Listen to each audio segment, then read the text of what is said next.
ఒకప్పుడు గోదారి గలగలా పారుతుంటే గోదారి గట్టుంది గట్టుమీద చెట్టుంది అని పాట పాడుకునేవారు. ఇప్పుడు గోదారి అక్కడే ఉన్న గట్టు మీద చెట్లు మాయమయ్యాయి. ఏటికేడు వరదలు వందల ఎకరాల్ని నదిలో కలిపేస్తున్నాయి. లంక గ్రామాలకు రక్షణ కల్పిస్తామని ఒట్టేసిన వైకాపా నేతలు ఒట్టు తీసి గట్టున పెట్టి అడ్డగోలు ఇసుక తవ్వకాలతో మరింత ముప్పు తెచ్చారు. కొన్నాళ్లకు లంకలే కనుమరుగవుతాయేమోననే ప్రజలు బిక్కుబిక్కుమంటున్నారు.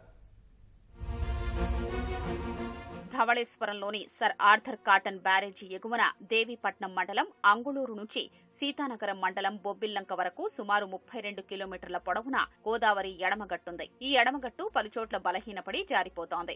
సీతానగరం మండలం రామచంద్రాపురం, వంగలపూడి, రఘుదేవపురం, ముగ్గళ్ల, మునికూడలి, కాటవరం, బొబ్బిల్లంక, ములకల్లంక గ్రామాల్లో విలువైన పంట భూములు ఏటా కోతకు గురై నదిలో కలిసిపోతున్నాయి. ఇప్పటికే వందల ఎకరాల సారవంతమైన భూములు నదిలో కలిసిపోయాయి. ఏటా వరదల సీజన్లో ఎంతో కొంత మాయమైపోతోంది.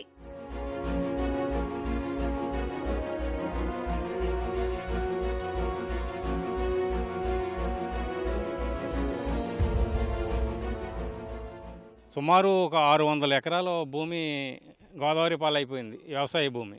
ఈ గ్రామం ఇలాగే కోతకు గురైతే గత కొద్ది సంవత్సరాల్లో ఈ గ్రామం కనుమరుగైపోతుంది. ముంపు మండలం కోనవరం మండలం దగ్గర వెళ్ళి కౌలుకి వ్యవసాయం చేసుకుంటున్నాం.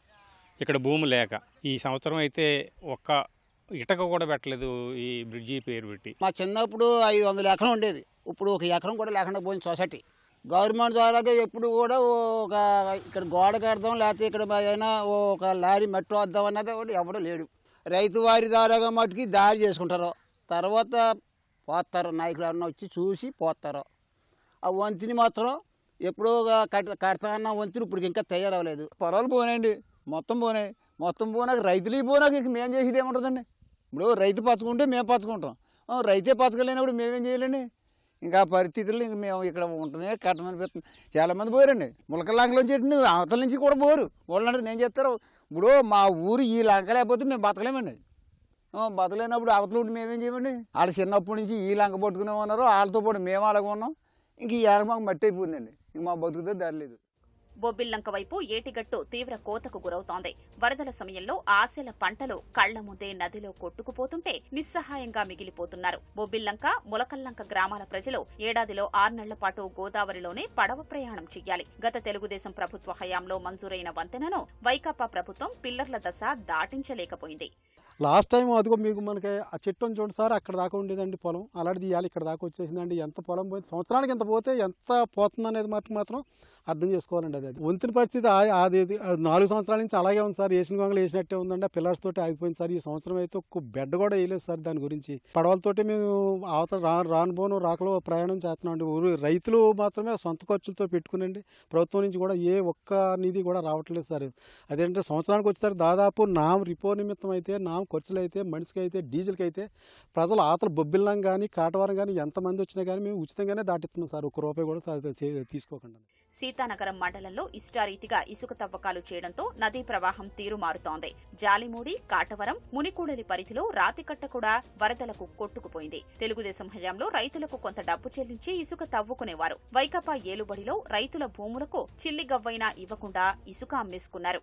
మాకు లంకలో పొగాకు పండిదండి, మిరగాయ బండిది, జొన్నల బండి, బొబ్బల బండి, కందుల బండి, బొడవల బండి. లంక లేకుండా శుభ్రంగా గంగ మెర తీసుకుపోయింది. ఆ ఇసుక గురించి కూడా ర్యాంపులు వేసేసి బాటలు వేసి పోతుంటే ఊరి మీద పడిపోయి ఊరి ఎర్ర తీసేస్తుంది. మా పట్టాలండి అండి, ఇదంతా మా పట్టాలండి. ఇది చాలా తక్కువ అండి. గోదావరి ఉన్నదంతా రైతులు పట్టాలండి. ఇంత క్రితం గవర్నమెంట్లో 50,000 కొన్నారు, 1,50,000 కొన్నారు, 1,00,000 కొన్నారు. రైతులు కూడా ₹1 వచ్చిందండి. పట్టాలండి క్యాన్సిల్ చేసి వాళ్ళ ఇష్టానుసారం తవ్వుకెళ్ళారు. ఇదిలో ఏమైనా చెప్పామంటే ఇంకా ఏం ఉండదండి. ఇంకా ఏమైనా బక్కడు బడుగడు వెళ్ళి ఇలాగ అడ్డీలేకుండా వాడిని తీసుకెళ్ళి పోలీస్ స్టేషన్లో పడేయటమే. ఈ 4-5 సంవత్సరాల బట్టి రైతులు మాత్రం చాలా తీవ్రంగా నష్టపోయారు. గతంలో ఇప్పుడు వేసిన రోడ్లు తీసేయాలి, అట్లనే తవ్వకాలు అయిపోయిన తర్వాత ఆ రోడ్లు ఆపేసి వెళ్ళిపోతున్నారు. వాళ్ళు ఆ రోడ్డు వలన ప్రవాహం ఊరి మీద పడుతుంది. వాళ్ళ వ్యాపారాలు అయిపోయిన తర్వాత ఆ రోడ్లు తీసేయాలి. గట్ల కోత నుంచి రక్షణ కల్పిస్తామని వైకాపా ఇచ్చిన హామీలన్నీ గోదాట్లో కలిసిపోయాయి. 1986 నాటి స్థాయి వరదలు వస్తే గట్టు ఆగే పరిస్థితి లేదని జలవనరుల శాఖ అధికారులు 2 ఏళ్ల క్రితమే నివేదికలు ఇచ్చినా నాటి ప్రభుత్వం పట్టించుకోలేదు. వరదను తట్టుకునేలా సుమారు 5.5 కిలోమీటర్ల పొడవున 23 కోట్ల రూపాయలతో గట్టు వెడల్పు పెంచాలని ప్రతిపాదించినా అమలు చేయలేదు.